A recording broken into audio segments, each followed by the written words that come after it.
এই বাচ্চার কথা কেউ মনে রাখবে না, এই বাচ্চাটার কথা কেউ মনে রাখবে না। 3 মাস পরে, 6 মাস পরে, 1 বছর পরে আরো নতুন ইস্যু আসবে, আরো নতুন পাপ হবে, আরো বড় বড় ঘটনা ঘটবে। এরপরে মানুষ এই বাচ্চাটাকে ভুলে যাবে। এই বাচ্চাটা কি তার মৃত্যু যন্ত্রণা ভুলতে পারবে?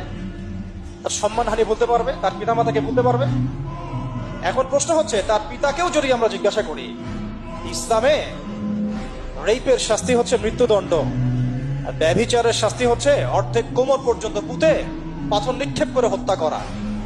এবং বিবাহিত ব্যক্তি হলে এই শাস্তি, অবিবাহিত হলে 100 বেত্রাঘাত, 1 বছরের নির্বাসন এবং সমাজ থেকে বয়কট করা।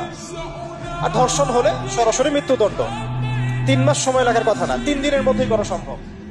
এটা শরিয়া আইন, এটা আল্লাহ রাব্বুল আলামিনের শরিয়া বিধান। এখন তারাও কি এটাতে রাজি হবে?